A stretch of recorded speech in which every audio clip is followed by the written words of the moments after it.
Fala, irrigantes, tudo bom? Alan Ramírez novamente com mais um Irricast aqui diretamente do AgroHub em Luiz Eduardo Magalhães. Hoje trouxe aqui meu amigo Pedro para falar de um tema que é muito procurado pelos produtores rurais aqui no Oeste Baiano. Nós vamos falar tudo sobre a parte ambiental. Aqui eu vou tentar trazer o lado um pouquinho técnico, pensando nos projetos de irrigação e também o lado das dúvidas dos produtores rurais, porque a gente tem poço, a gente tem licença de supressão, quando eu tenho LP, LI, LO, o que o estado da Bahia solicita, o que o INEMA solicita aqui para a nossa região. Então, a gente está aqui com um dos maiores experts aqui do Oeste Baiano, já tem inúmeros poços aí aprovados, projetos licenciados, e é engenheiro ambiental, para começar. Então, vamos conversar com o Pedro aqui. Se inscreve no canal, deixa aquele like, deixa suas dúvidas aí no YouTube, que depois o Pedro também vai ver os comentários, nós vamos mandar para ele ajudar a gente com as dúvidas que vocês tiverem, principalmente aqui no estado da Bahia. Beleza? Obrigado, Pedro, pela presença aí. Sua contribuição vai ser muito importante, porque eu e o Lucão aqui, a gente tem muita dúvida para tirar, né? Tem muito projeto rodando aí, a gente está vendo bastante coisa e a parte ambiental é bem importante, é crucial para o produtor rural, até para conseguir financiamento, né? Com certeza, Alan. Alan, obrigado pela introdução aí. Estou trabalhando aqui na região oeste da Bahia já há cerca de 9 anos com essa parte ambiental, né? Processo de outorga, processo de supressão. Já tenho um bom conhecimento adquirido aqui na região e a gente sabe, entende o aspecto local, certo? Então é bem importante realmente a gente conversar sobre esse assunto, porque muitos produtores rurais e o público em geral acaba ficando desinformado, né? E acaba criando até conversas paralelas sobre isso, né? Sem ter a certeza do que acontece na região. Então realmente falar sobre a parte ambiental é bem importante. Eu sou formado em engenharia ambiental, engenheiro sanitarista ambiental pela Universidade Federal do Oeste da Bahia. Hoje trabalho como consultor ambiental há 9 anos, presto serviço para consultorias ambientais aqui de Luiz Eduardo Magalhães. Já fiz mais de 50 projetos de irrigação aí com relação a outorga de rio e captação subterrânea também de poço. Então a gente tem uma boa bagagem aí para conversar sobre esse assunto. Acredito que você pegou essa mudança de legislação que houve, né, no estado, principalmente aqui, afetou principalmente aqui o oeste da Bahia, e tem muitos critérios aí que eu acho bacana a gente deixar exposto para o pessoal, até para quem for novo irrigante. A gente acha que tem uma visão equivocada, que acha que está saturado. Todo mundo que chega aqui fala, o mercado já saturou, e cada hora abre uma cidade nova aí com um projeto com 50 poços e você fala, pô, mas da onde que saturou então, né? Cada hora tem um local abrindo área, aquela região que a gente está indo bastante, Jaborandi, Cocos, aquilo ali tá uma loucura, né? Então vai ser muito legal a gente ter essas informações, né, Lucão? Exato, exato. Eu acho que a gente ainda tem muita dúvida. A gente mesmo que trabalha no setor, né? Sempre que entra um projeto novo, e às vezes a gente vê até uma concepção de liberação de postos diferente do que estava vindo, a gente fala, mas o que mudou desse caso para esse caso? Então, esse tipo de dúvida que eu acho que é bacana tirar, né, para o pessoal. E mais um ponto curioso é que você está aqui no oeste da Bahia, por que você escolheu engenharia ambiental, sanitária, né, e ambiental? Certo, na verdade assim, a minha ideia, desde quando eu era mais jovem, era realmente fazer algo que eu conseguisse mudar o mundo, né, para a parte de meio ambiente. Então eu tinha escolhas, né, ou traçar o caminho da agronomia, certo, ou partir para a engenharia ambiental. Eu optei pela engenharia ambiental por conta de ser uma faculdade federal, né, tinha uma visão diferente na época que eu iniciei. Depois do passar do tempo eu vi que muito do que o engenheiro ambiental faz, o próprio agrônomo também já faz, né? O próprio engenheiro agrícola também já faz. É algo que fica correlato, assim, fica até sobreposto nas profissões. Mas a escolha específica foi por conta disso. Eu pensava em fazer algo realmente para mudar o mundo. E aí, pelo que eu vejo, eu vim para mudar o mundo aí nessa parte da irrigação e trabalhar com a geração o melhor uso das áreas, na verdade, né? Com o aprimoramento do uso das áreas com irrigação e o aumento de produção de alimentos, né? Que é muito importante E é assim um dos principais fatores da irrigação, né? Aumentar a produtividade para melhorar o uso das áreas, aumentando a eficiência da produção de alimentos em geral, né? Ainda mais nessas condições de solo que a gente tem aqui, né? Um clima relativamente parecido com todo o cerrado, mas aqui a gente tem um solo mais arenoso, tem regiões que já chove menos até do que Luiz Eduardo Magalhães, né? O oeste baiano é quase um estado ali, porque é bem diferente. Mesmo estando no oeste baiano, tem características bem diferentes, né? Você que já acompanha há bastante tempo, você viu mudar bastante coisa, né? Sim, sim, com certeza. Aqui na região, todos os produtores, né, a grande maioria dos produtores que conhecem a região sabem que a chuva melhor é a que está mais na região da divisa com o estado do Tocantins, certo? Então, na região próxima à serra, da divisa do estado do Tocantins, chove mais. E dali em diante vem diminuindo a chuva. Então, por exemplo, chegando no Luiz Eduardo já está um pouco distante, não tanto. Mas chegando em Barreiras já está bem mais distante, né?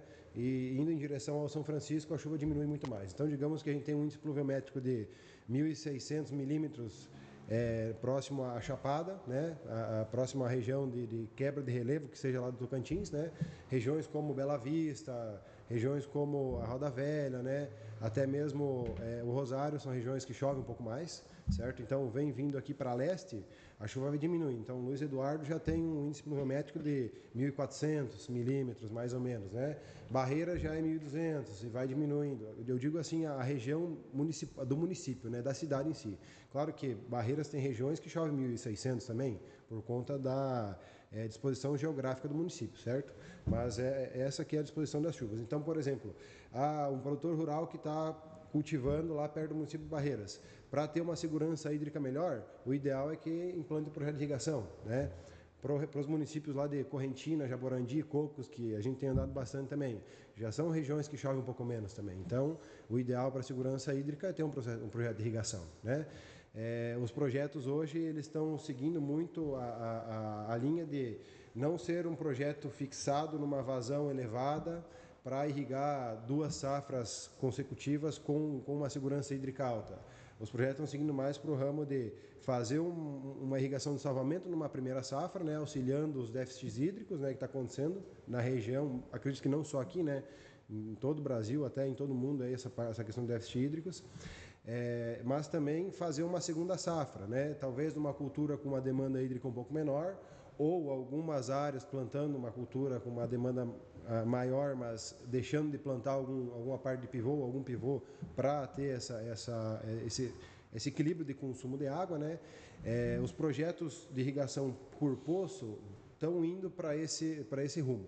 E acaba sendo algo muito viável por conta de que esse salvamento da primeira safra já conta como praticamente o custo do projeto, né? Então, essa segunda safra seria já um benefício a mais que você teria usando o teu projeto de irrigação. É isso que eu tenho visto aqui na região que está acontecendo. Que é até o que eu converso bastante com o Lucão, a gente também pôs num projeto, né, a questão de reservatórios maiores, né? Hoje a gente está vendo um investimento muito alto para a parte dos equipamentos, e o investimento num reservatório maior não vai onerar tanto o custo para o projeto, mas vai fazer com que ele possa viabilizar também essa segunda safra para todos os equipamentos. A gente sabe que a gente está muito restrito com relação à água, a média dos projetos é do produtor ter 28% a 30% da vazão de recarga, né, de todo o projeto, mas se a gente trabalhar com mais caixa, pode ser que a gente consiga viabilizar mais culturas aí, até porque você também está acompanhando bem outras culturas chegando que nem se imaginava, né? Por exemplo, batata aqui no Oeste Baiano, né? Batata, cebola, né? Eu não sei, você está há 9 anos já na caminhada. Antigamente eu acredito que aqui era só soja e milho e o algodão, né? Não tinha outra cultura. Então, era bem difícil realmente encontrar outras culturas. Não que não eram produzidas, mas, por exemplo, ver um pivô de cebola era bem difícil, né? E hoje a gente já está vendo muito mais isso aí. Batata, então, realmente não existia na região, está começando a entrar agora, né? A questão da batata. E eu acredito que agora, no futuro próximo, deva entrar a outra parte de hortifruti também, né? Produção de cenoura, produção de de outras de outros produtos que podem agregar valor, né, com a irrigação, certo? Então, realmente é algo que é interessante para a região. Com relação ao reservatório que você levantou, é bem importante isso aí também, né? A questão de fazer um dimensionamento adequado de projeto, né? De fazer um estudo de qual cultura quer ser utilizada no projeto. Não só, eu vou irrigar a minha área e pronto. Não é. O ideal não seria isso. O ideal seria já fazer um planejamento adequado, contratar um profissional que tenha conhecimento e fazer todo o planejamento de cultura, pelo menos para os próximos 4 ou 5 anos, que é o prazo da outorga em si que o órgão ambiental libera, né? E realmente mandar para o órgão ambiental um dado que vai ser implantado na fazenda, né? Para ter a certeza de que no futuro não vai dar nenhum problema com o projeto, tanto com o INEMA ou até mesmo no operacional do projeto. Então, bem importante ter um projeto bem alinhado. O Lucão também deve ter acompanhado muita mudança aí, né? O Lucão que fica muito a campo vendo as obras. O perfil de projetos aqui também mudou bastante, né, Lucão? Ele vem mudado, principalmente em armazenamento, né? Que era uma situação que a gente não tinha tão corriqueira. E a gente tinha os reservatórios com entrada de canais, depois agora os reservatórios estão vindo reservatórios que não estão nem ligados diretamente nos pivôs, são só reservatórios de pulmão, que era uma realidade que 5 anos atrás o pessoal achava que era inviável ter. Imagina, fazer um investimento de 7, 8, 9 milhões num reservatório só para guardar água, mas aí eu costumo comparar muito com o raciocínio que a gente faz no solar, né? Quando a gente vai viabilizar um projeto solar, de bombeamento solar, por exemplo, você vai usar ele no período de safra todo, de seco. Mas no período chuvoso, que você não vai irrigar, esse solar está parado. Você não está mandando energia para lugar nenhum. E a outorga de captação de rio, mais ou menos, está entrando nesse raciocínio. Porque você está usando a irrigação no período da segunda safra mais pesado. Aí, quando entra no período chuvoso, que é um complemento de lâmina, você está enchendo seu reservatório e a maioria do tempo ele está cheio. Porque você está fazendo mais irrigação. Então, essa outorga que você tem, você está deixando ela passar. Você não está captando o que você poderia captar no período chuvoso. Então, está indo por esse raciocínio. Estão entrando ou reservatórios maiores ou reservatórios extras, né? São os pulmões que vão voltar para o canal. É para aproveitar essa outorga no período. Aproveita a energia noturna também. Você vai captar durante todo o verão nosso chuvoso e armazenar essa água, que era uma vazão que você estava deixando rodar, né? Não estava utilizando. Então está indo mais ou menos esse raciocínio. E eu acho que daqui 5 anos a gente vai ter os reservatórios de irrigação normal e a gente vai ter o reservatório do reservatório. Nós vamos ter reservatórios isolados mais próximos em regiões intermediárias da captação de rio e o reservatório de irrigação, que vão ser enchidos nos períodos úteis de maior viabilidade e guardar essa água para usar no período crítico. Aí você vai mandar de um reservatório para encher o outro para mandar para os pivôs. Em quem não tiver canal, né? Quem tiver canal joga de novo no canal, mas essa viabilidade vai acontecer e o que acho que vai ser mais difícil é a gente ajustar os projetos antigos. Porque vai passar por esse redimensionamento, né? De mudança de área agrícola, de ajuste de tamanho de pivô, porque a gente tinha, depois que veio o período de implantação inicial de irrigação, que começou a fortalecer poços, o pessoal queria o maior pivô possível. Hoje a gente já sabe que o maior pivô possível não é a melhor solução, por questão de aproveitamento da água, de armazenamento no solo, de lixiviação de nutriente. Então a gente já está... O conceito dos projetos já estão mudando, a gente já está voltando um pouquinho para trás dos exageros que a gente cometeu para expandir muita área e vai vir em projetos cada vez mais eficientes. A parte ambiental está cada vez mais se abraçando nisso para perder aquela imagem de que grandes áreas e tudo. Por exemplo, você pega em Cocos, que a gente comentou ontem, tem muita fazenda que só está abrindo as bolas, né? Está largando o resto como área fechada, até acima das APP, né? Do que é exigido. Então, estão vindo novos conceitos. A gente está vindo aí com soluções novas com solar que vai aproveitar muito captação, né, em período integral, né? Então, tudo isso aí vai melhorar. Eu acho que daqui 5 anos a gente vai sentar aqui de novo, o projeto já não vai ser o que é hoje. O que a gente está falando que vai acontecer já vai estar ultrapassado, né? É isso aí, Lucão. E aí tu levantou um ponto interessante aí, né? A melhoria da eficiência do uso dos recursos naturais, né? Essa questão aí de abrir só onde vai ser o pivô. Então, realmente, já fica uma área ambiental, uma reserva maior, que não seja reserva, mas fica uma área de vegetação nativa maior conservada, né? Um ambiente mais agradável aí para a fauna e flora local. Que isso aí, assim, para onde tudo no mundo tá caminhando, né? Para uma segurança ambiental maior. A questão do uso da água também, fazer um reservatório do reservatório. A outorga, ela é liberada mensal. Então, por exemplo, eu tenho uma outorga de um poço lá, eu posso consumir 5.400 metros cúbicos por dia durante o mês ou durante o ano, entendeu? Então, quando não estiver consumindo isso, não é acumulativo, né? Exatamente, significa que a minha outorga está liberada, o Estado ou o governo, que seja o órgão, está monitorando que eu estou usando, mas eu não estou usando. Então, eu não estou sendo eficiente no uso da água que foi liberado para mim. Então, se eu conseguir realmente usar, captar, armazenar essa água e fazer também com que essa água, por exemplo, não evapore muito, né? Já tem alternativas de até cobrir os tanques com placas solares, né? A gente tem visto isso também. Claro que é algo, que nem o Lucão falou, futurista, né? Daqui 5, 10 anos certamente vai se implantar melhor. Mas fazer com que essa água realmente não se perca, né? Seja feito um uso mais consciente e mais adequado, é muito melhor. Principalmente, a gente fala muito de poço, mas principalmente quem tem captação superficial, captação de rio, né? Porque tu tem uma outorga liberada para o rio, se tu não captou essa água se perde. No caso, a água vai descer, vai ter outro consumo ou vai para o mar, né? Que seja. E ela vai ser recarregada em algum momento, claro, né? Por conta do ciclo hidrológico, mas se você não captou, você perde. Lá para o órgão ambiental, você está usando a água. Então, para ter um uso mais eficiente dessa água, o armazenamento é essencial. Só que a gente ainda não conseguiu conscientizar efetivamente o órgão ambiental para ter essa visão, que o armazenamento é essencial. Então, alguns pontos aí ainda são complicados, né, de comunicação entre a parte técnica ambiental, o consultor ambiental ou o consultor agronômico que trabalha em conjunto com a parte ambiental, com o órgão ambiental em si. Então, esse tipo de situação ainda tem que ser trabalhada com o tempo aí para chegar numa alternativa que vai ser bom, claro, para os dois lados, mas principalmente que trabalhe com eficiência e segurança para o meio ambiente, né? Então, ontem a gente gravou um outro podcast com a Amanda aqui, que a gente falou muito nessa questão de registrar isso tudo e acompanhar, né, os impactos que vêm. Por exemplo, a questão das fazendas que só abrem os pivôs. Você gera uma cadeia verde ali em toda a fazenda que comunica com outras, então você gera um corredor para a fauna interligado. Não tem aquela fazenda que você limpa inteira, só deixa a APP ou a área de reserva no fundo. Então, nesse sistema, você tem toda uma ligação ali para a fauna continuar transitando de uma área para outra, de uma fazenda para outra, que numa fazenda que você abre tudo não tem, né? Eu falo muito questão de armazenamento. Eu trabalhei muito tempo nos estados do semiárido para cima, né? Pernambuco, Sergipe, Alagoas. E quando entrou, por exemplo, a questão do Canal do Sertão, muito questionamento, né? Vai captar toda a água do São Francisco, que não vai sobrar água. Só que a gente lá em Alagoas, quando teve o projeto do Canal do Sertão Alagoano, Alagoas, que é o último estado, falou, cara, daqui para baixo 60 quilômetros é sal.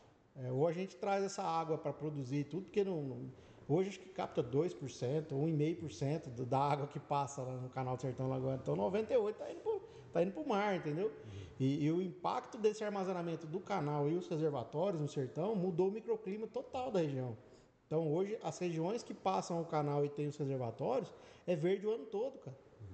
Porque até a questão climática, hidrológica, de chuva, do ciclo, mudou naquela região. Porque você tem uma evaporação excessiva onde não tinha, então costuma ter chuvas ali no sertão que é época que não tinha mais. Então isso aí vai evoluindo, né? Então, quanto mais a gente registrar isso para subsidiar os órgãos ambientais e eles acompanharem, que eu acho que é o grande defeito nosso, que às vezes a gente quer demandar deles, mas eles não vivem a agricultura, eles vivem só a parte técnica, a jurídica técnica ambiental deles ali, né? e a jurisdição e tudo mais, a parte jurídica. Então, quanto mais a gente alimentar e ter essa proximidade, por mais que não seja tão simples, né, não é tão corriqueira, mas o cara começa a olhar, pô, realmente está tendo um impacto bacana na fauna, essa questão do desmate e tudo.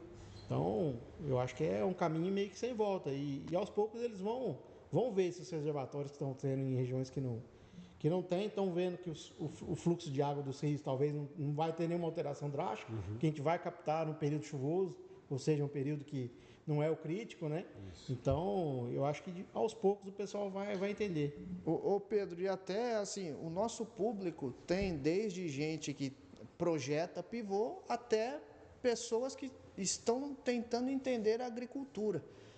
É muito comum, em inúmeros vídeos meus do YouTube, o pessoal perguntar, tá arrancando tudo isso de água, vai acabar com a água vai secar o lençol ou vai secar o rio. Mas tem toda uma legislação por trás disso, né? O pessoal ouve muito falar outorga, outorga, outorga.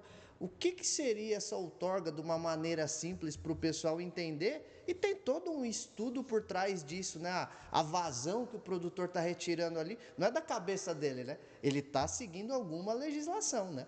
Exatamente. Bom, acredito que eu que não sou no estado da Bahia, claro, né? Mas pelo que eu estudo dos outros estados funciona da mesma forma. Cada estado tem uma especificação para a liberação de outorga, principalmente a captação superficial, certo? Aqui na Bahia, a legislação estadual solicita que seja possível retirar do rio o máximo 80% da Q90. O que significa essa Q90? Q90 é uma vazão de referência que ela é calculada baseada em informações hidrológicas, certo? Então, é a vazão do rio em 90% do tempo que corre água no rio, certo? Então, aqui na Bahia é permitido tirar só 80% dessa vazão. Então, no caso de tudo que passa de água no rio, a gente pode tirar só 90%, né? E desses 90%, a gente poderia tirar, no caso, né, só 90% pelo estudo que o INEMA faz, só que desses 90% a gente não é autorizado a tirar o total dos 90%. A gente consegue tirar só 80% desses 90%. Então, no caso, no final, vai dar, sei lá, 70% mais ou menos de vazão que é permitido tirar do rio. Então, o estudo já é feito para não faltar água para ninguém, né? E cada produtor não pode tirar essa vazão total. É liberado para cada pessoa só tirar 20% do que o INEMA permite, aqui no estado da Bahia.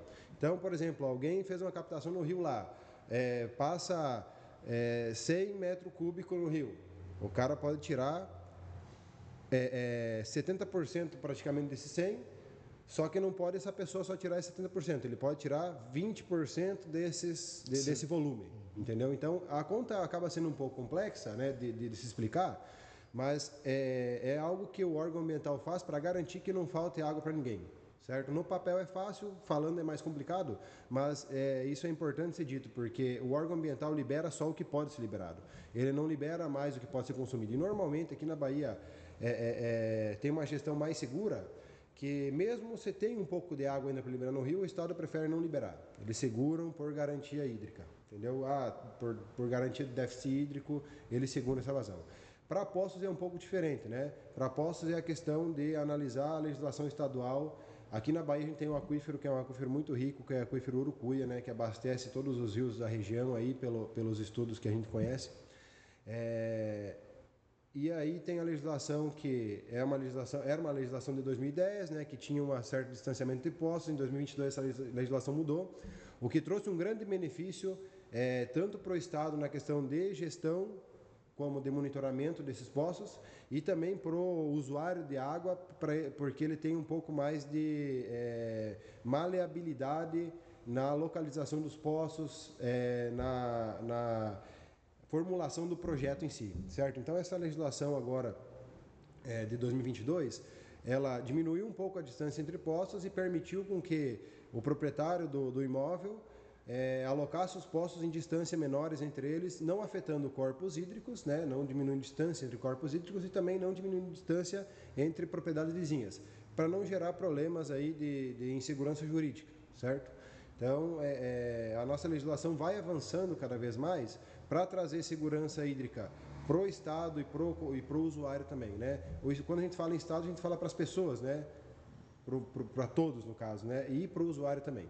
Então, trabalhando com a legislação estadual que a gente consegue trazer a segurança do consumo de água aqui no estado da Bahia. Não só no estado da Bahia, como em todos os estados do Brasil, que funcionam mais ou menos da mesma forma, né? O que eu costumo sempre falar pro pessoal é que aqui é 90, no Mato Grosso do Sul aqui é 95, é como se fosse os 20% da vazão de seca daquele rio. Que ele não vai considerar todos os períodos de chuva, vai pegar o período crítico, então é 20% de uma vazão mínima que vai estar ali no rio para ter aquela segurança jurídica. E aí já nos poços aqui tem já uma legislação muito bem formulada com relação a todos os outros estados, né? Mas também frisar, né, Pedro, que não é que o cara é dono da água, né? É por um determinado período ele vai ter direito a utilizar aquela vazão X de água que ele conseguiu, que ele deferiu lá.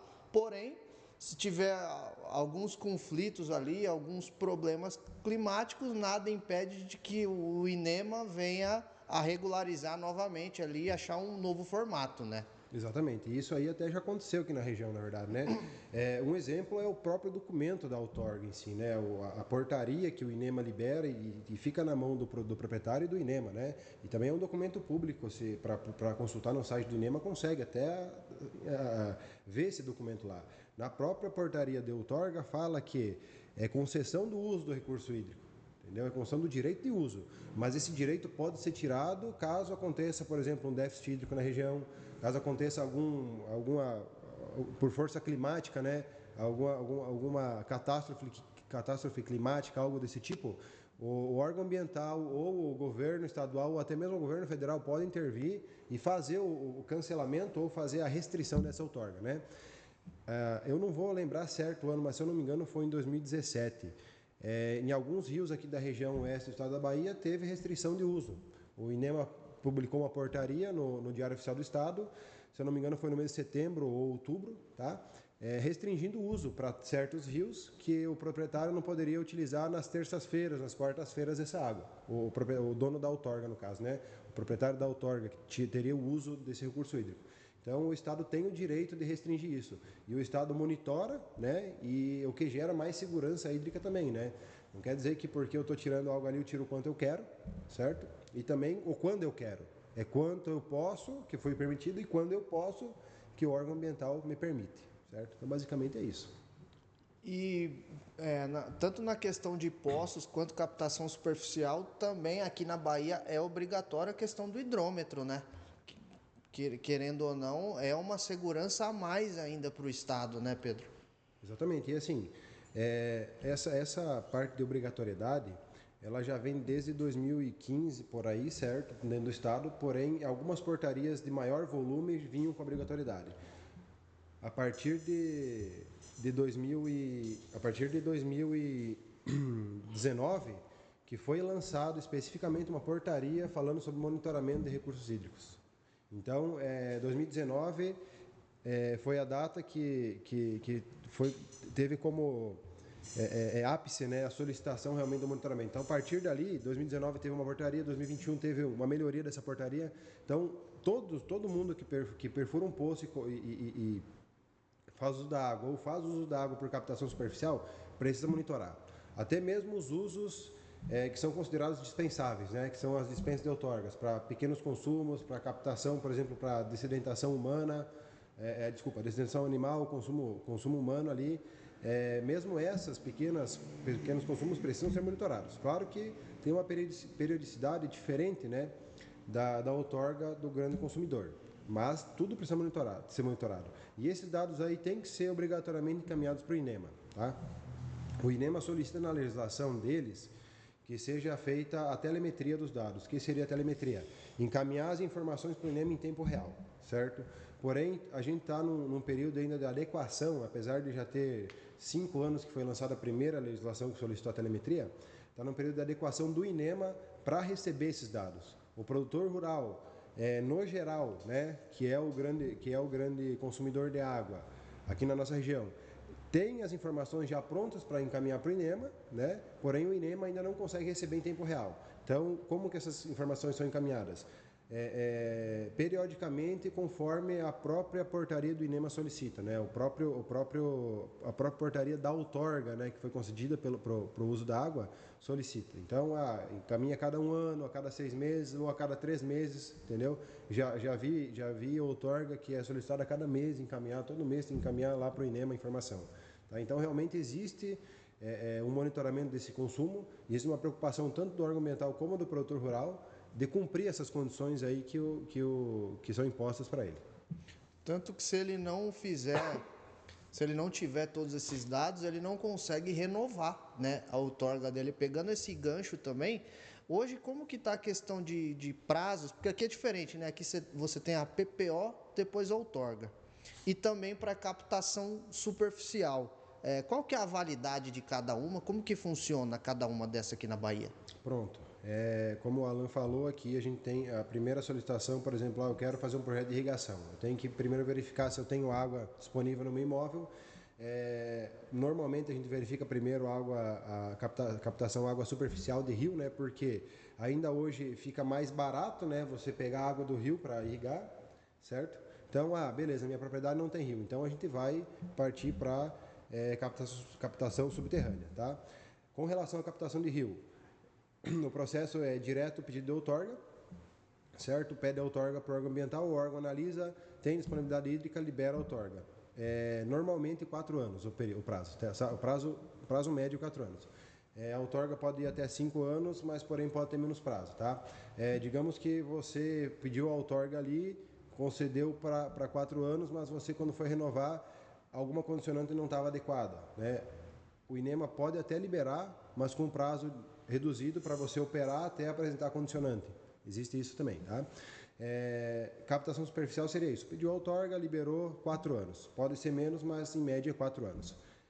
A renovação tem que dar entrada 90 dias antes do vencimento. Tá? Se você dá entrada depois, já fica fora do prazo, já é passivo de multa do órgão ambiental. A outorga venceu, você não deu entrada, você não perde de cara a outorga, certo? Você tem aí mais um período de até 1 ano para poder renovar essa outorga. Não é garantia que você vai conseguir, mas assim, o órgão ambiental não costuma passar para frente a outorga dentro desse período, tá? Mas o ideal é renovar nos 90 dias, que daí você, antes dos 90 dias do término do prazo, porque aí você está respaldado pelo uso. Digamos que você peça a renovação, o órgão ambiental demora 2 anos para renovar a tua outorga. Alguns casos acontece. Você pode usar sem problema esses 2 anos. Faz o mesmo consumo, mesmo monitoramento, continuar usando igual. Quando sair a renovação, ele não vai contar do prazo que você pediu. Ele vai contar um novo prazo de mais 4 anos, por exemplo. Entendeu? Então, você teve 4 anos ali, pediu a outorga dentro do prazo de renovação, usou sem ter medo de perder a outorga, porque tu estava dentro da lei, né? E aí o INEMA deu mais 4 anos de prazo. Tudo certo, entendeu? Funciona da mesma forma, por exemplo, para a outorga de poço, esses prazos, certo? Mas o poço tem a peculiaridade que precisa primeiro pedir uma autorização de perfuração. Essa autorização de perfuração é a base para o INEMA saber onde vai estar o poço antes de ser perfurado, né? Na teoria, se fosse considerar a nossa região aqui, o aquífero Urucuia, aqui na região oeste da Bahia, em cima da chapada aqui do oeste, tem água em todo lugar. Perfurou o poço, vai achar água. O Urucuia está ali e consegue perfurar. Na teoria, não seria necessária a autorização de perfuração, por quê? A autorização de perfuração ela serve para 2 coisas. Primeiro, para o INEMA verificar se o ponto está ok e se ali vai ter água. Porque aí tu faz a autorização de perfuração, o INEMA autoriza, tu perfura e faz a medição de vazão do poço, ver se vai ter água suficiente para a outorga. E a partir de então você outorga, né? Então, aqui tem água, não precisaria. Mas o problema é o seguinte, que o INEMA tem que saber onde está o ponto do poço, né? Então, a autorização de perfuração é para isso. Para o INEMA saber onde está o ponto do poço, certo? E aí, no segundo momento, vem a outorga. A autorização de perfuração do poço, hoje, com a mudança de legislação de 2022, tem validade para 2 anos, renovável por mais 2, certo? Então, mesmo sistema, se tu conseguir renovar dentro dos 90 dias ali, você já está automaticamente renovado, né? Porque o INEMA tem o prazo deles de análise do processo, e quando o INEMA analisa, ele libera para mais 2 anos. E a PPO é isso, é no máximo 4 anos de prazo, sem contar esse prazo entre meio prazo processual entre meio, né? No máximo 4 anos. Não conseguiu perfurar, aí terminou o prazo, tem o risco de alguém vizinho conseguir pegar esse ponto ou algum ponto próximo para perfurar o poço, certo? O ideal mesmo é perfurar dentro desses 4 anos para não ter risco nenhum, tá? Acabou a segunda renovação, cai o processo, teoricamente, né? Exatamente, teoricamente cai o processo, né? Claro. Se o produtor quiser, novamente, ele tem que começar do zero o processo. Exato, faz É um novo possível ele processo. começar ou tem que mudar o posto local, alguma coisa assim? É possível começar um novo processo, sim, certo? Se mas não tiver aí... ninguém... Exato, mas aí com risco de alguém ter solicitado e perder o ponto, tá? Por isso que o ideal é perfurar. É o que eu até falo para a maioria dos meus clientes hoje, né? O ideal é você pegar a autorização, sair a autorização, já começar o projeto e perfurar. Por quê? O que realmente segura, o que realmente dá garantia do uso da água é a outorga, né? A perfuração vai dar a garantia do ponto, agora do uso da água é a outorga, entendeu? Assim, eu já vi algumas situações aí, até acompanho algumas situações nesse formato. Infelizmente, a gestão do órgão ambiental não é tão assertiva nesse ponto, né? Em alguns momentos aí, por exemplo, ele pode liberar um ponto próximo ao outro, né? Acaba dando uma falta de comunicação interna do órgão. Então, por exemplo, nesses casos aí, a pessoa que perfurar primeiro e outorgar primeiro, vai ter o direito primeiro. A outra pessoa vai ter que lutar para isso, muitas vezes na justiça, muitas vezes contra o órgão, né? Que o correto seria o órgão não liberar esse ponto, mas acontece aí na região, tem acontecido alguns casos. São casos, muito poucos casos ainda nessa relação aí, mas acontece. Então, vamos lá. Eu já presenciei situações que o produtor perfurou o poço, instalou o bombeamento, chegou energia, ligou, tal, já estava já em uso, mas ainda estava... Eu tinha feito os relatórios, mas ainda não tinha saído a outorga definitiva. Aí um belo dia, do outro lado da pista, uma máquina chegou para perfurar. Então provavelmente deu esse tipo de situação, mas o outro já estava com o processo caminhando, possivelmente ele já estava mais tranquilo, né? Porque a outorga já estava sendo solicitada. Agora o outro, aí não sei como eles fazem esse meio de campo aí, né? Para ver como fica, mas já vi casos que do nada chega uma máquina. Aí assim, isso aí é até um ponto importante, né? Só finalizando essa questão aí da outorga. Aí beleza, pediu a outorga, os mesmos prazos da outorga de rio que a gente falou anteriormente, né? 4 anos, renovar 90 dias antes, libera por mais 4 anos. E diferente da PPO, a outorga pode ser renovada quantas vezes for possível no caso, né? Quantas vezes o órgão ambiental liberar para você. Nessa questão de postos vizinhos, o INEMA já tem uma metodologia implantada lá interna para quando isso acontece, tá? Quando são postos vizinhos, tem que obrigatoriamente seguir as distâncias da legislação. Vizinhos de terceiros, no caso, né? Se for poço meu, eu posso perfurar um mais próximo do outro. A gente recomenda aí distâncias até 1.000 metros, né? Abaixo de 1.000 metros não seria muito adequado porque acaba podendo ter uma influência de um poço no outro, né? Acontecer alguns outros problemas aí. Mas até 1.000 metros a gente considera adequado, né? Já tive projetos com distâncias menores que não deram problema, certo? Até hoje está beleza, mas 1.000 metros seria o ideal.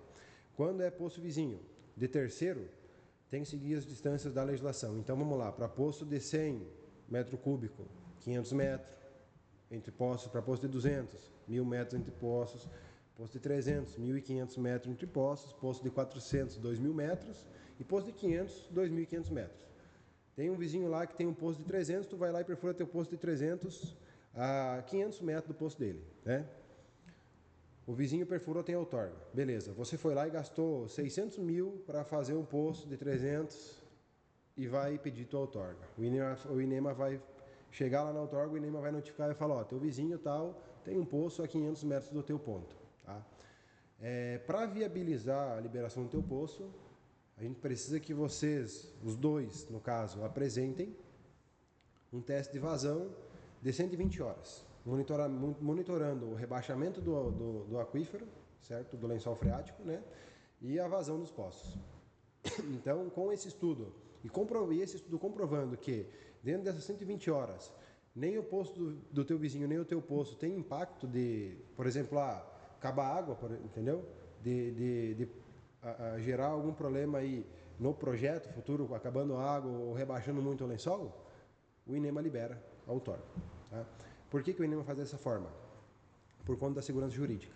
Tá? Se eu tenho meu poço aqui e está outorgado e o INEMA vai lá e libera uma outorga no poço de 500 metros, o INEMA automaticamente está puxando a responsabilidade para ele, falando que está tudo bem. E aí chega lá, daqui um ano, tá os dois poços ligados na época da seca lá, pegando água e acaba que a água falta. O produtor está com a área plantada, os dois, no caso, a área plantada, precisando irrigar e não tem água por conta de rebaixamento de lençol, algo assim, né? Ou que, rebaixamento não seria a palavra certa, né? Que consumiu água demais e às vezes o poço demora um pouco para voltar ao nível, né? E aí um interferiu no outro.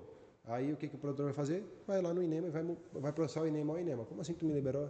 Entendeu? Então, por segurança jurídica, o INEMA acaba fazendo esse formato aí. Então, é possível, né? Mas não é o adequado. O adequado realmente é manter as distâncias conforme a legislação. Uma dúvida, Pedro, só para você tirar, que é uma coisa que, para a gente que trabalha em projeto de irrigação, impactou muito. Essa alteração das distâncias dos poços, que a partir do momento que poderia ser mais próximo dentro do mesmo propriedade, é dessa mudança de 2021-2022 ou já tinha isso? Por exemplo, o cara que hoje vai projetar uma fazenda e tem canal, ele traz todos os poços para próximo do canal, né? Para otimizar a energia, para otimizar adutores. Isso veio nessa última mudança também ou já existia? Não, isso veio na legislação nova de 2022, certo? A de 2010, ela não permitia, tinha que seguir os distanciamentos, e todas antes dela também, né? Tinha que seguir o distanciamento. Se tu perfurasse um poço próximo ao outro, o INEMA não liberava, não importa se fosse dentro da tua propriedade, com propriedade vizinha, o que fosse, né? Nessa legislação de 2022, o INEMA já permite aproximar os poços. Porém, tem um detalhe, que é importante até falar não só para o produtor, como para os consultores ambientais também, se algum deles escutar. O INEMA permite que seja aproximado os poços, porém isso tem que estar na autorização de perfuração de poço, entendeu? Então, o que é crucial para um projeto de irrigação, para um bom projeto de irrigação? Fazer todo o projeto antes de pedir qualquer parte ambiental, entendeu? Tá com o projeto pronto, tá com o projeto, talvez não executivo, mas pelo menos o layout definido do projeto. Onde vai passar o canal, onde vai ser os pivôs, certo? Onde vai passar as redes de energia, porque a partir disso o técnico ambiental, no caso o engenheiro ambiental, vai pegar o projeto ou a consultoria ambiental que seja e vai conseguir adequar a localização dos poços conforme o projeto, certo? O INEMA exige que na PPO já esteja assim. Tem alguns projetos que acabam não estando assim, aí tem que pedir reanálise da PPO, acaba demorando mais tempo, certo? Muitas vezes o INEMA não autoriza a reanálise, vai ter que entrar com um novo pedido, corre risco de perder a autorização, então o ideal é realmente estar com o projeto Já de irrigação pedindo o layout correto. redondinho, exatamente. Outra dúvida, só para que eu acho que o pessoal tem muito essa dúvida. Com essa alteração que foi feita para trabalhar com os postos dessa forma, a questão do volume que pode ser outorgado nessa propriedade, continua seguindo mais ou menos o que caberia de vazão na normalidade? Como é que chega nessa vazão que pode ser extraída nessa modalidade mais próxima? Pronto, como está escrito lá na legislação, certo? Está escrito lá na instrução normativa número 3. Eu não vou falar exatamente o texto, mas vou dar mais ou menos o que está escrito lá, né? O INEMA vai analisar a vazão disponível na propriedade, certo? Digamos você quer perfurar poço 300, né? Você vai lá, faz uma prévia de poços de 300, respeitando o distanciamento. Então, o distanciamento de poço 300 é 1.500 metros. Então, você vai lá, aloca poço 300, deu 20 poços na minha propriedade, respeitando o distanciamento, tá? Então, você pode pedir 20 poços para o INEMA, porque o INEMA vai fazer essa mesma análise. Para poço 300 é 20 poços que tem na propriedade que, respeitando poços vizinhos, respeitando hidrografia, né, distanciamento certo, é 20 poços. Então, essa é a base. O INEMA faz essa análise de quantos poços cabem na propriedade, naquela vazão, e vai liberar até aquele número de poços, entendeu? Talvez se você pedir 21 passe, mas se você pedir 22, 25, já não passa. O INEMA tem essa análise lá, entendeu? Aí, depois que você fez essa análise aí e alocou a quantidade de poços, aí você pode distribuir eles conforme for mais adequado para o teu projeto, lembrando que eu não aconselho um distanciamento menor do que 1.000 metros, certo? Claro que, se for o caso de um poço ou outro estar mais próximo que isso, não tem problema, mas ter um projeto muito mais próximo, né? Adensado demais, né? Acaba podendo gerar um problema no futuro aí. Claro que também depende da região, né? Vamos dizer assim, eu estou aqui numa região que o lençol, que o aquífero está a 2 metros, o nível do meu poço é 5 metros, o nível estático. Então é uma região que tem muita água. Entendeu? Se eu colocar minha bomba lá a 90, 100 metros, quando que a água vai chegar na bomba? Entendeu? Muito difícil. É muito difícil. Então, talvez nesses casos aí, aproximar um pouco. O nível estático, 20 metros, 30 metros, que é algo que é um nível estático muito bom, né? Agora, principalmente em regiões que o nível estático é bem mais baixo, né? 70, 80 metros, que o poço tem que ser um pouco mais profundo. As vazões também já costumam ser menores, né? Que a bomba tem que ser mais profunda, uma potência maior de bomba, então já não é aconselhável deixar os poços tão próximos, né? E distanciando nessa relação. Eu acho que o raciocínio, então, basicamente continua o mesmo, né? A lógica de volume que pode ser liberado mais ou menos pela área. O que eu acho que confundiu muita gente na época foi que, por exemplo, você marcou em cima da área total, da distribuição de poços para chegar no que você poderia. Só que depois você implantou eles no meio da fazenda, vamos dizer, seguindo o canal.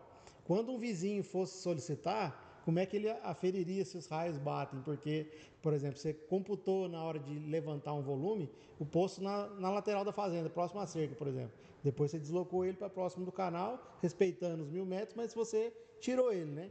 Então o vizinho, qual raio ele segue depois para pedir uma solicitação futura? Porque o que perfurou ou o que foi estudado? Essa foi uma dúvida que eu tive na época.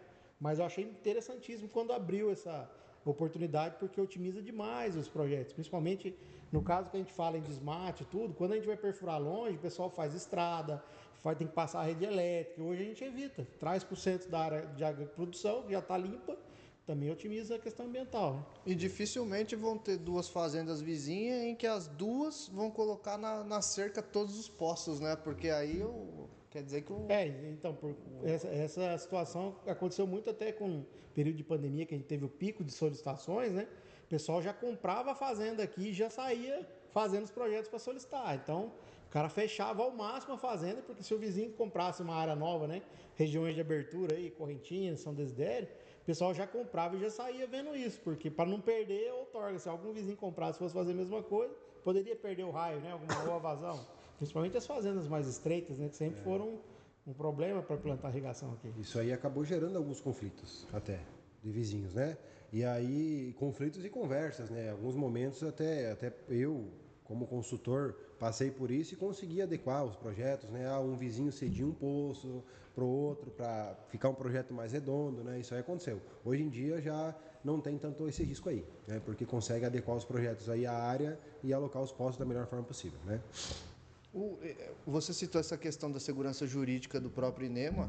Numa conversa que eu tive com o pessoal do IMASU, lá no Mato Grosso do Sul, eles ressaltaram que todas as exigências dele não é porque eles são chatos, porque se eles não seguirem todas as normativas, as leis, é Ministério Público, é IBAMA, é ICMBio, todo mundo vai para cima do pessoal, não só os produtores que podem ser prejudicados, né? E daí já eu acho que cai também um pouquinho de que para conseguir outorga você tem que conhecer tal pessoa ou pagar para tal pessoa.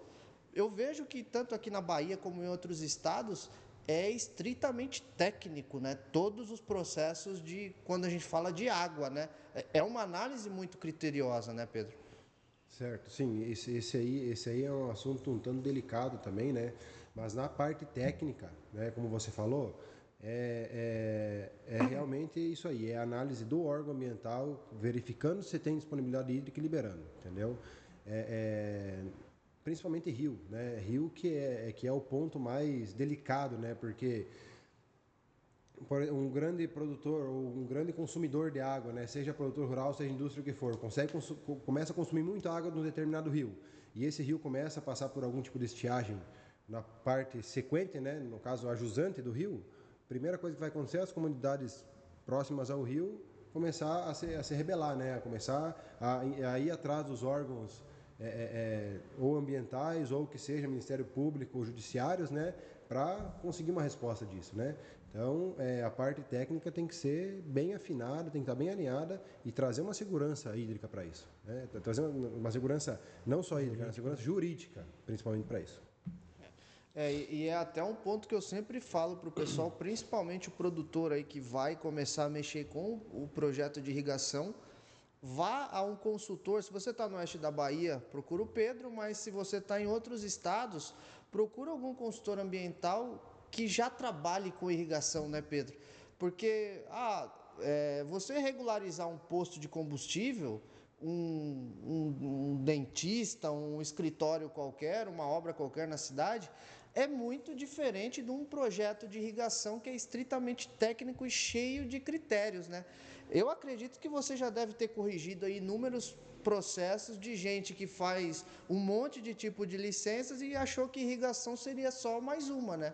Ah, sim, com certeza, com certeza. Assim, hoje em dia a gente acaba pegando um pouco menos porque realmente o produtor já entendeu, né, que o ideal é procurar uma pessoa que tenha conhecimento na área, né?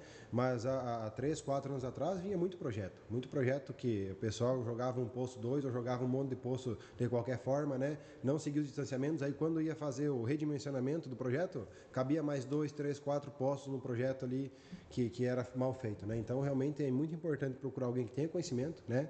E pensar o seguinte, não é nem só questão de preço, né? É questão de saber o que fazer. Muitas vezes o barato acaba saindo caro, né? A gente tem na região vários profissionais qualificados, né?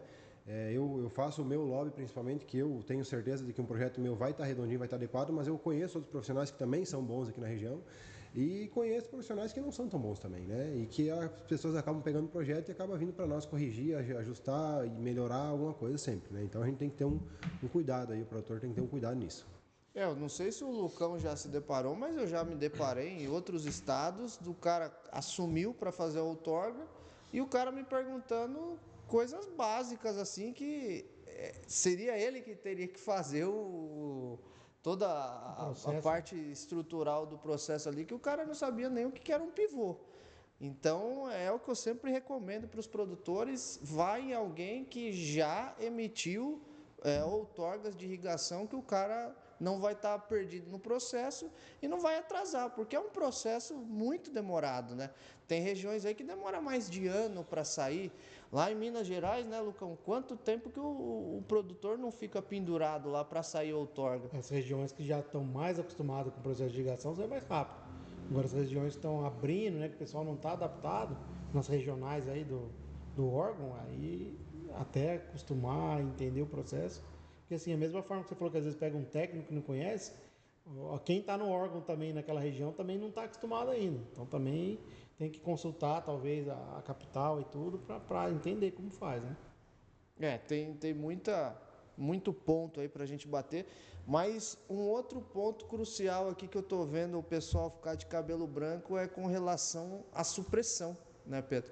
Hoje aqui para o bioma do Oeste Baiano, quantos por cento que o pessoal tem que deixar de reserva? Como que está sendo essa questão de supressão? Todo mundo pode suprimir se tiver a porcentagem correta? Qual que é o prazo que está demorando? Eu estou vendo que está atrasando muitos projetos por conta da questão florestal mesmo, né? Pronto, nas consultorias que eu presto serviço aí, a gente faz essa parte aí também de supressão e realmente está uma incógnita muito grande aqui na nossa, principalmente na nossa região oeste, né? Que é a região que realmente dá mais demanda para o estado para supressão, né? A região mais, onde chove mais, né? Onde tem um potencial agrícola muito maior do que qualquer outra região do estado, então realmente é a que mais dá demanda de supressão. Cara, a situação está o seguinte, né? Realmente o órgão ambiental está protelando em liberar algumas autorizações, tá? Tem muita autorização para ser liberada, tem muito pedido feito, tem muito processo que já está pronto para ser publicado, mas o órgão ambiental não está liberando. Eu acredito que é alguma questão de política ambiental do Estado, né? Posicionamento político do Estado, tá? E é algo que o Estado nem abre para nós, né? Como consultor, como é difícil, né? A gente entende o que é, a gente já sabe o que é, mas quando tu vai, por exemplo, no INEMA solicitar alguma coisa referente à supressão, tá tudo certo, tá andando, tá indo bem, mas nunca sai. Antes ali, vamos botar lá em 2022, aí saíam, sei lá, 30 processos de supressão por mês. Hoje sai um por mês e olha lá. A gente está há 2 semanas sem nenhuma publicação de nada no Diário Oficial, nem outorga, nem supressão, nem nada. Só a parte interna do INEMA. Então, realmente está bem complicado, tá? Com relação à questão do quem pode e quem não pode desmatar, né? Pega o mapa da propriedade e verifica o que tem de APP, que é a área de preservação permanente, né? Primeiro passo. Por exemplo, a área de vereda, em torno de corpos hídricos, certo? A área de lagoa, a área de quebra de relevo, que é aquela aqui na região tem bastante, que é a serra, né? Escarpa de serra, quebra de relevo. Isso aí tudo é área de preservação permanente. Áreas com declividades acima de 45 graus são áreas de preservação permanente, né? De 20 graus para cima é área pode ser área de reserva, pode ser usada como reserva, mas não precisa, mas não pode ser usada para atividade de agricultura, né? Tem alguns pontos que tem que ser cuidados. Mas na nossa região hoje, reserva legal é 20%, certo? Então, se você tem um imóvel, digamos que você tem um imóvel rural de 1.000 hectares, que não tem nenhuma APP no imóvel, você pode abrir 800, certo? Porém, como a política ambiental do Estado vem sofrendo alterações, né? Tá muito difícil de conseguir liberar uma supressão desmatando 80% do imóvel, né? Ou algo próximo a isso, caso tenha APP. O que é o ideal que a gente vem trabalhando e tentando conscientizar os produtores? Vamos deixar um pouco mais de reserva legal. Não é nem por mim, não é nem pelo meio ambiente, ou por parte, mas para realmente ver se o órgão libera, né? Porque o direito do produtor está em lei, o direito do produtor aqui na região, ou do proprietário de imóvel rural que seja, é desmatar, deixar 20% de reserva. O direito, na verdade, não é direito, é obrigação, né? A obrigação dele é deixar pelo menos 20%. E o direito é desmatar o resto do imóvel. Tá? Então ele é obrigado a preservar 20%. Tu imagina aí na tua casa, você tem um lote lá de 1.000 metros quadrados e você precisa deixar 200 metros quadrados de reserva legal que tu não pode usar para nada. O produtor rural hoje é isso aqui na região, né? E tem regiões que é muito mais, né? Tem regiões que é 35, Tem regiões que é 80%, que é a parte da Amazônia, legal, né? 80%, então, realmente é uma situação delicada. E aqui no estado, como é 20%, na teoria, vamos preservar os 20% e o resto eu posso desmatar, está tranquilo. Mas hoje não está tão tranquilo. E até os próprios técnicos do órgão ambiental vêm conversando com nós, consultores, a gente passando para os proprietários, que o ideal é tentar preservar um pouco mais, né? Tentar chegar a 25%, 30%, certo? O órgão até, alguma licença bota algum condicionante, por exemplo, para preservar espécies ameaçadas, para você conseguir desmatar uma espécie ameaçada de extinção de árvore, por exemplo, um pequi, tu consegue fazer um projeto com o órgão ambiental para fazer uma compensação de 5% na área. Então, digamos, tu desmatou 1.000 hectares, tu vai deixar 50 compensado, entendeu? Para os pequis, ou qualquer outra espécie, ou qualquer outra espécie protegida. Então, são ferramentas que o órgão ambiental está lançando para preservar um pouco mais.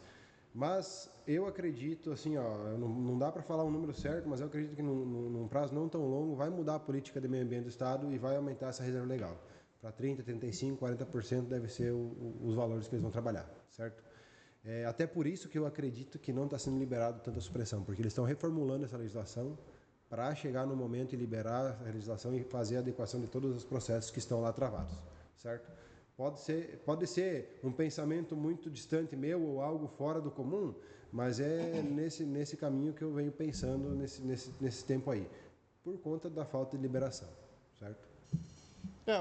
Até o ideal, se você vai comprar uma fazenda hoje fechada, já vê toda a sua parte de irrigação ali, pivô e tudo mais, e tenta já fazer uma alocação mais regionalizada ali, né? Ver aonde vai ficar mais complicado para plantar, pensar em todo o operacional. O que né? já está sendo muito comum, você, quando compra a propriedade, você já planeja a propriedade inteira.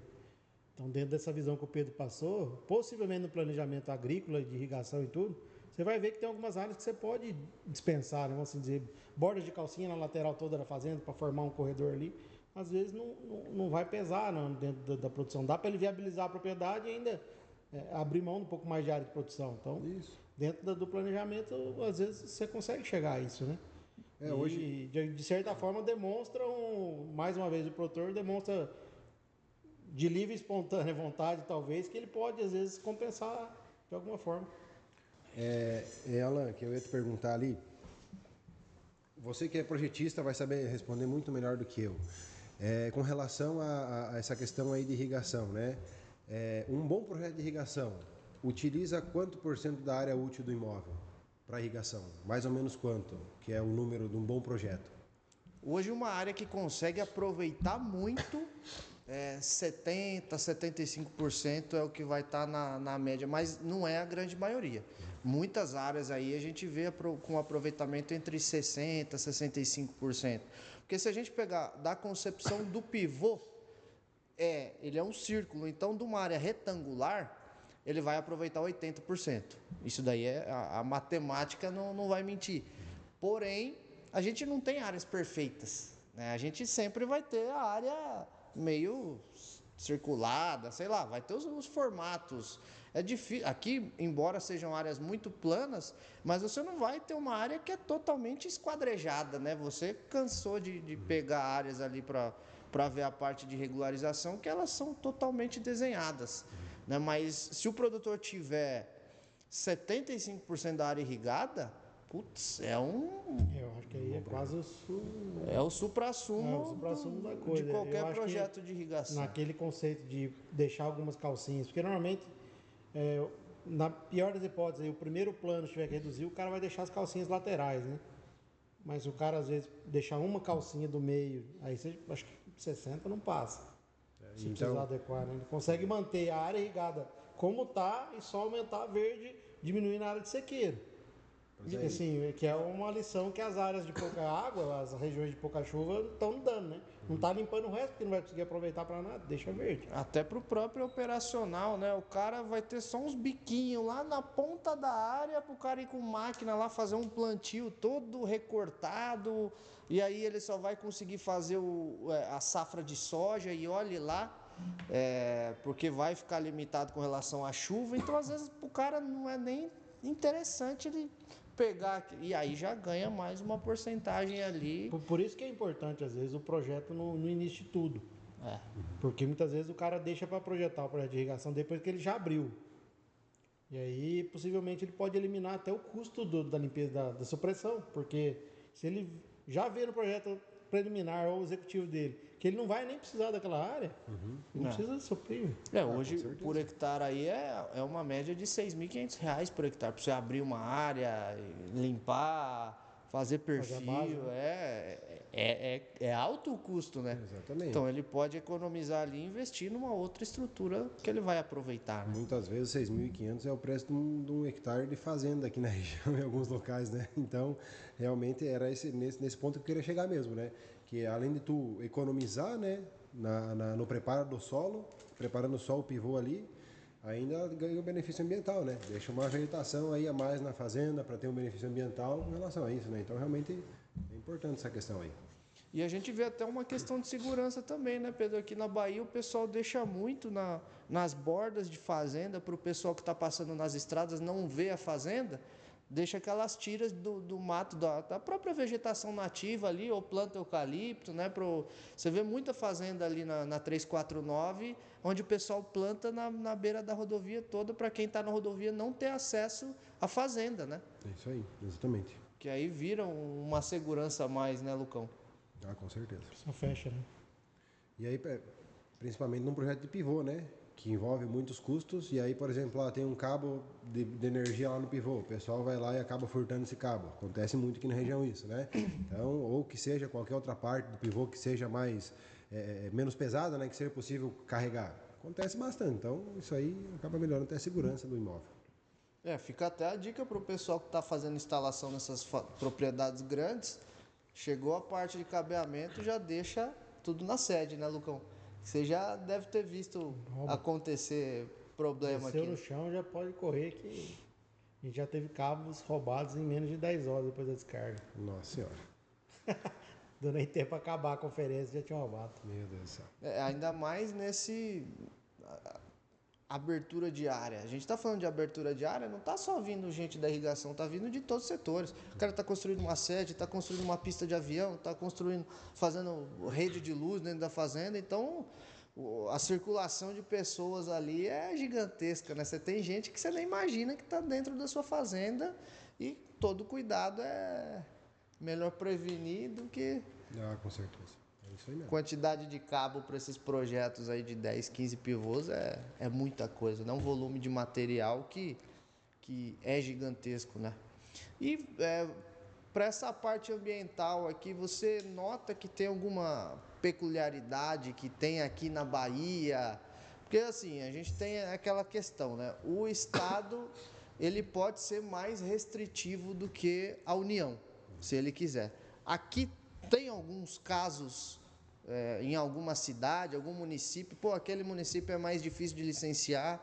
Como que funciona aqui na Bahia? Na questão de dificuldade de licenciamento, não muda muito, sabe? Todo município tem um bom corpo técnico, né, que consegue fazer um licenciamento adequado. A outorga é pelo Estado, supressão é pelo Estado, né, que a gente trabalha muito, mas, por exemplo, outros licenciamentos não, né? Por exemplo, preciso licenciar uma cascalheira na minha fazenda, para tirar a cascalha de uma estrada, tem que ser pelo município, né? Preciso licenciar uma pista de pouso na minha fazenda, porque é obrigatório licenciar no estado da Bahia. Pelo município. Então, alguns licenciamentos são pelo município também. Mas o que eu vejo de restrição nos municípios é, por exemplo, alguns municípios aqui da região que têm restrições a mais na legislação, por exemplo, do que o Código Florestal, né? Então, a questão de APP maior, né? Correntina mesmo, APP 200 metros, onde era 50, 200. Jaborandi, APP onde era 50 é 100, né? Que é a parte de vereda. Então, tem essas restrições aqui na nossa região, né?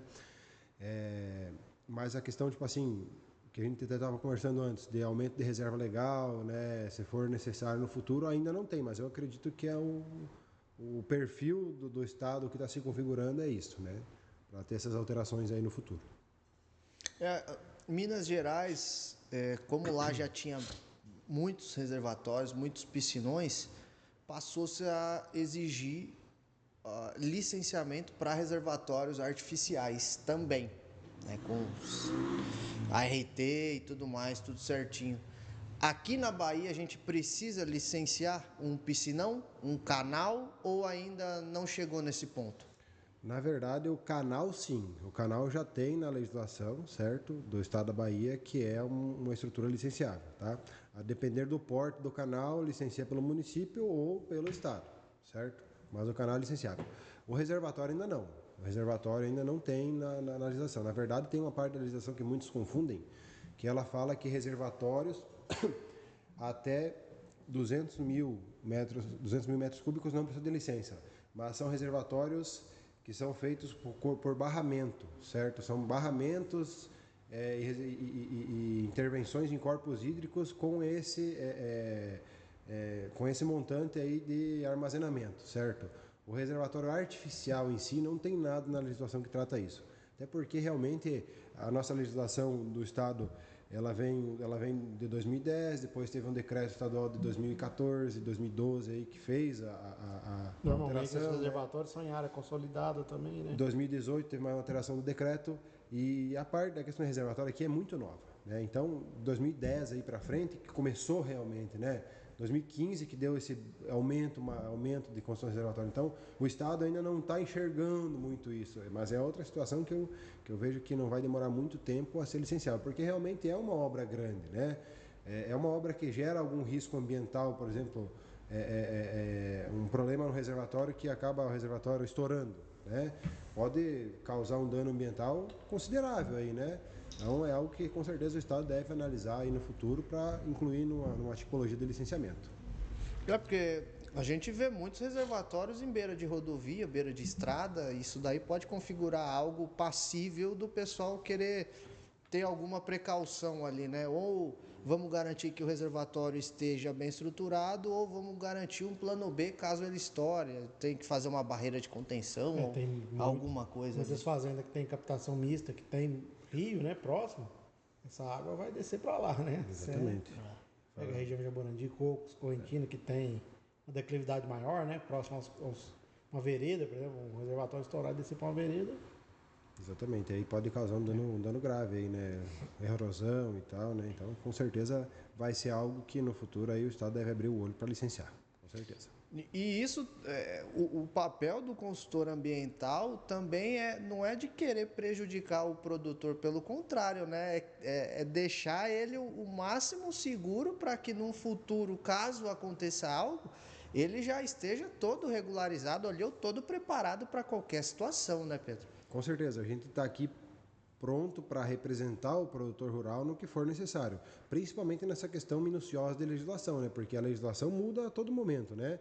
Esse ano aqui saíram 3, 4 leis novas aí referente a fogo, referente a outras questões do IBAMA, que alteraram, né? Referente à recuperação de área. Então a gente está sempre atento à legislação. Então aconteceu algo similar no passado aí com a questão de pistas de pouso, né, nas fazendas. Era uma atividade que não se licenciava, mas aí mudou um decreto estadual e entrou com uma atividade licenciável. Naquele ano ou ano depois, o IBAMA veio e acabou multando, embargando pistas aí, porque os produtores não tinham licença, certo? Mas é porque foi uma mudança na legislação que trouxe essa licença e praticamente ninguém tinha buscado isso aí ainda. Então o consultor ambiental está aí para estar do lado do produtor e fazer com que esse tipo de situação não aconteça. Então, no momento que vier um licenciamento novo, por exemplo, para reservatório, né, a gente vai estar atento e vai informar os clientes para, tu tem reservatório, vamos licenciar, vamos buscar, né, como é algo novo. Então, a gente está aí atento a isso e em parceria com o produtor, né? A gente não está aqui para gerar problema, a gente está aqui para trazer a solução para o produtor rural para solucionar as questões ambientais.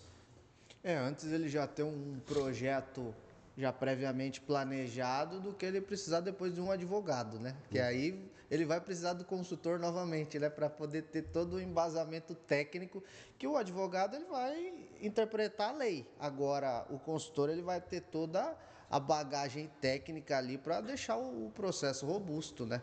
Agora, com relação a barramentos de terra, é possível fazer na Bahia? Está sendo liberado?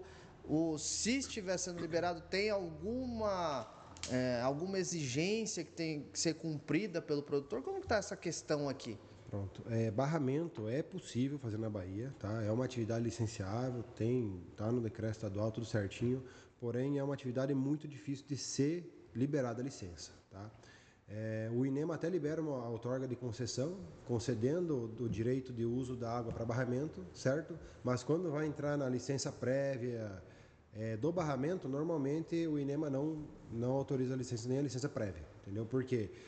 Vai fazer uma intervenção, normalmente de barramento de corpo hídrico, né? Tem que ser, né? Tu não vai fazer uma barragem do nada aí para acumular água, vai barrar um corpo hídrico e precisa fazer uma intervenção grande em APP, né? Vamos botar um barramento pequeno, 10 hectares, 20 hectares em área da APP.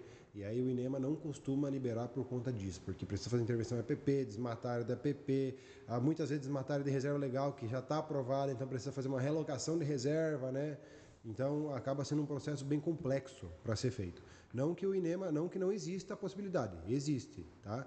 Mas é muito difícil ser liberado pelo INEMA. Eu trabalhei já com licenciamento de barramento, mas para regularização, tá? Já fiz regularização de alguns barramentos existentes, que eram existentes há mais de 30 anos, e a licença está em tramitação, boa parte já foi liberada da licença, né? Porém, essa questão de novos barramentos aí é bem restrito. A não ser que seja a questão de utilidade pública. Aí sim, vou fazer um barramento para geração de energia e tem um potencial muito bom de energia e eu vou fazer para comercialização. Aí entra como utilidade pública, aí sim o INEMA acaba analisando a licença com outros olhos. Agora, para irrigação, para uso próprio, é muito difícil conseguir. Tá? Não que seja impossível, mas é muito difícil. E até mesmo para o pessoal ficar atualizado, já está tramitando lá, agora é questão de tempo para para virar lei mesmo, que nós vamos conseguir suprimir a PP para fazer os barramentos a nível nacional, tanto a CNA quanto a FPA, o pessoal brigou ali durante muitos anos mesmo, para a gente conseguir isso daí. Por quê? Por conta dessas intempéries climáticas que a gente vem sofrendo e vai ser cada vez mais comum, isso daí é fato, já tem muita pesquisa em volta disso. Só que o barramento é uma forma de regularizar a vazão. A partir do momento que você tem diversos barramentos distribuídos ao longo da cidade, possivelmente não vai faltar água para a população num futuro se essa cidade tiver todo o controle das suas águas ao redor. E o pessoal também tem que entender que esses barramentos são barramentos bem menores e a concepção de execução também é bem diferente com relação à mineração, né, Lucão? Que hoje o maior gargalo é todo mundo assimilar que a barragem para irrigação ou fazer uma barragemzinha pequena ali é igual de mineração, quando é totalmente diferente, né, Lucão? Acho que o Lucão tem mais vivência forte, com esse risco, tipo. né? O risco também não é tão alto quanto de mineração, né? Porque mineração traz resíduo, a recuperação é muito dolorida, né? Mas acho que hoje eu nunca vi, por exemplo, essas áreas de armazenamento em usina, por exemplo, usina no Nordeste, praticamente de Pernambuco para cima, Alagoas, todas as usinas há décadas têm armazenamento demais, porque eles irrigam há muito tempo, uma região que já era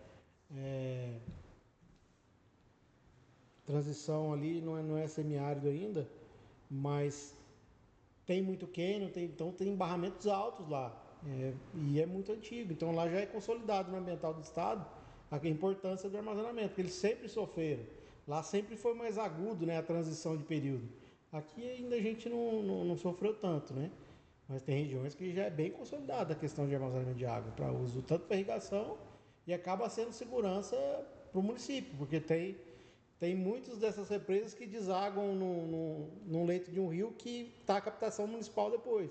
Então acaba virando uma segurança para o município também. No momento crítico, o cara chega numa usina, libera água um pouco aí para a gente suprir o município. Isso aí, tranquilo. Outra questão de barramento é que a gente, claro que aqui na nossa região específica oeste, a gente não vê muito isso, né? Algumas épocas a gente vê, por exemplo, uma enchente em Barreiras, né? Uma ou outra é um pouco mais difícil, não como aconteceu lá no Rio Grande do Sul, né? Mas é a questão de amortecimento de enchente, né? Amortecimento de cheia. Então, o barramento é muito importante, até para isso. Questão de amortecimento de cheia. Outra questão que o órgão ambiental se atrela muito é no uso do barramento, né? Porém, por exemplo, eu vou construir um barramento num rio lá em São Desidério, lá em Correntina, no meio do nada, numa fazenda. Que uso que vai ter esse barramento? Não vai ser uso recreativo. Não vai ter o risco de construir uma casa lá e jogar o esgoto no barramento para poluir, entendeu? Então já tem que ter uma visão diferente realmente, né? O próprio órgão ambiental tem que ter uma visão diferente disso, né? E verificar realmente o benefício que isso aí vai trazer para a região, não só entender o que o proprietário quer, porque normalmente o órgão só vê o que o proprietário ou o produtor rural, quem seja ali, que é a pessoa que está à frente, né, do pedido, quer, mas não vê o benefício que isso aí pode trazer para toda a região. E eu até falo no quesito fauna e flora, porque na maioria desses locais você vai construir um barramento, aí fala, vegetação nativa, mas aqui no Cerrado nós vamos tirar aquele mato que dificilmente tem uma população alta de animais. A partir do momento que você coloca água, cerca a APP em volta do barramento ali, o que vai ter de variedade ali de bicho que vai correr para lá vai ser muito maior do que estava aquele corregozinho sem nenhuma proteção, nem nada, né? Principalmente nessas áreas de abertura, onde tem muita sedimentação. Então, vai ter um ganho ambiental ali futuro também para aquela região, né? E você comentou também dessa questão de fogo, né? A gente tem muita área de abertura aqui no Oeste Baiano. Eu acredito que seja interessante deixar esse recado para o pessoal. Como que tá isso daí? O cara pode abrir, derrubar o mato, tem época certa para ele queimar, ele tem que enleirar, pode passar o correntão. Como que tá isso daqui aqui na Bahia? Pronto, como condicionante de licença aqui no estado da Bahia não pode passar correntão, certo? Então o desmatamento tem que ser realizado aí por meio de pá carregadeira, trator esteira, né? Ou algum outro formato que não seja tão que não cause tanto impacto. Agressivo, né? Isso, agressivo, obrigado. Não seja tão agressivo à fauna. Porque, por exemplo, há um correntão, você tem um correntão lá de 30, 40, 50 metros, 2 tratores puxando, aqueles animais que ficam ali no meio acabam sendo atingidos, realmente é algo que atinge muita fauna. Beleza. Com relação à queima, é importante. Aqui no estado da Bahia, é importante até pelo momento do país em si, né? Que agora está dando uma diminuída, porque em alguns locais começaram a chover já, mas realmente esse ano aqui teve muita queimada, muito incêndio florestal em todo o país. Aqui na Bahia existe, se você tem uma autorização de supressão concedida pelo Estado, você tem o direito de solicitar uma queima controlada, certo? Uma não, quantas for necessário, certo?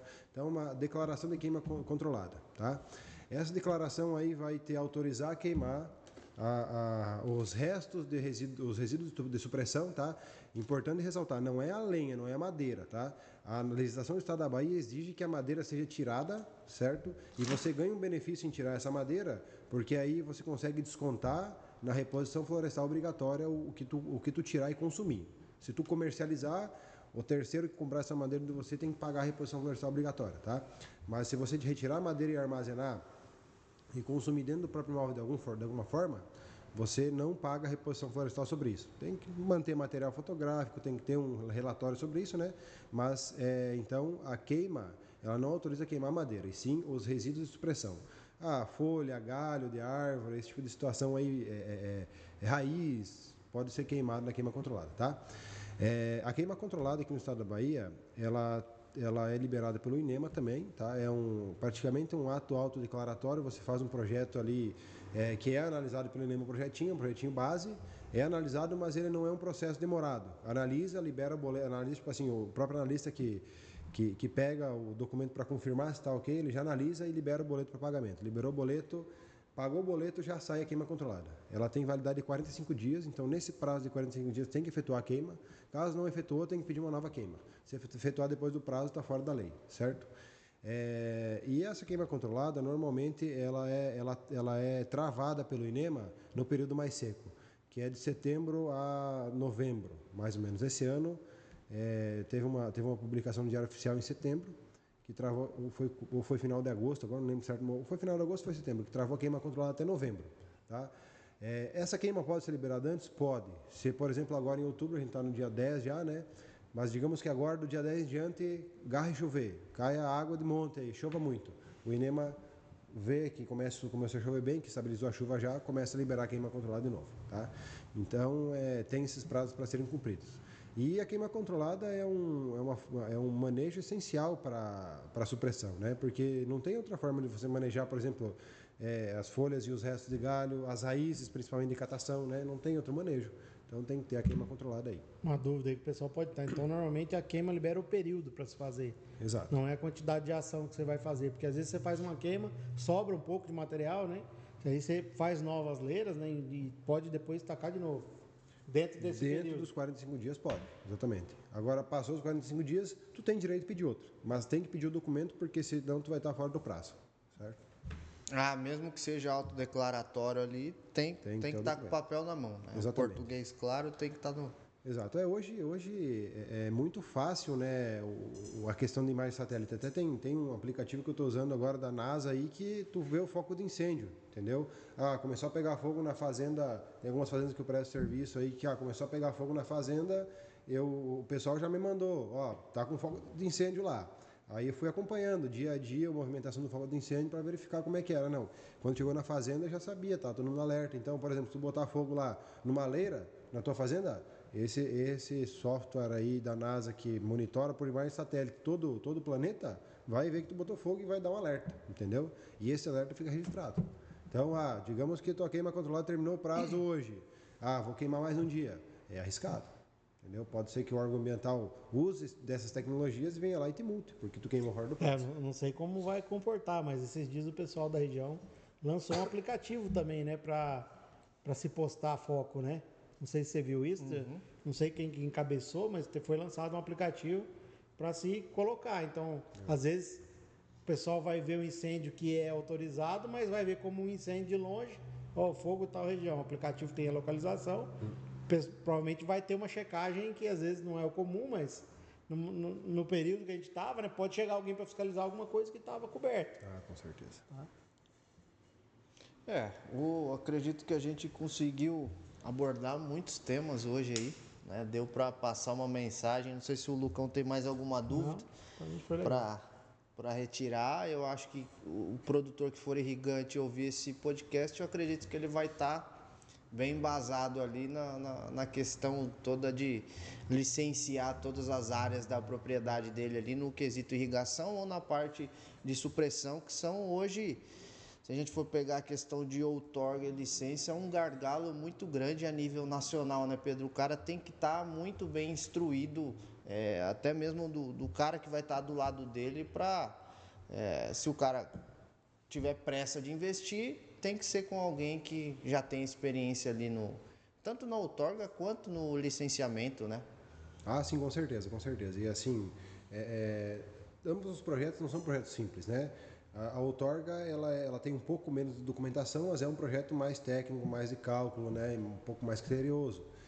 A supressão já precisa de uma gama de técnicos, né? Um engenheiro florestal, um agrônomo, um biólogo, um veterinário, todos têm parte no processo, entendeu? Então é um processo mais complexo, que envolve vários profissionais. Então realmente tem que ter uma empresa capacitada, com equipe técnica capacitada para atender isso, né? Às vezes você pega qualquer pessoa para fazer um projeto desse, o projeto demora, não anda, não sai. Muitas vezes é porque a própria equipe está protelando, né? Então é interessante ter um escritório ou um consultor que seja capaz de fazer o serviço. Então é isso aí, Lucão. Tem algo a mais? Pedro, a gente sempre deixa o final do podcast aí, se você quiser deixar uma mensagem para o produtor, deixar uma mensagem para quem está nos escutando aí. Contato, né? Contato, como que o pessoal te acha nas redes, falar com você, tem alguma dúvida? Pronto, como eu havia falado agora há pouco, né? É muito importante que o produtor rural procure profissionais habilitados e com conhecimento da região para projeto, certo? Para alinhar o projeto, para deixar tudo certinho, adequado, para quando chegar no INEMA não ter muitas alterações, não ter muita tramitação e o processo sair da forma mais rápida possível. Eu sou consultor ambiental, presto serviço para a Trevo Consultoria e para a Expressão Assessoria, são 2 escritórios que estão bem capacitados aí na região para atender o produtor rural, certo? Então, se precisar falar comigo, pode me encontrar no meu Instagram, @PedroFistarol, no meu WhatsApp também, telefone, estou disponível aí, no meu Instagram tem o meu contato lá, pode me procurar que a gente consegue atender aí da melhor forma possível o produtor rural da região. Então é isso aí, irrigantes. Qualquer dúvida, procura o Pedro lá no Instagram. Qualquer problema ou vai implementar um projeto, a parte ambiental ali pode deixar com o Pedro, que com certeza ele vai ter uma solução ali e vai andar bem seu projeto junto ao INEMA. Muito obrigado a quem acompanhou. Obrigado, pessoal aí. Lucão, como co-host oficial do, De novo, do Henricast. de novo. E o Pedro. Muito obrigado pela presença aí, Pedro. Pessoal, não se esqueça de se inscrever no canal e o pessoal que vai escutar no Spotify mais tarde, deixa aquela avaliação positiva para nós. Beleza? Valeu, irrigantes, e até o próximo Henricast.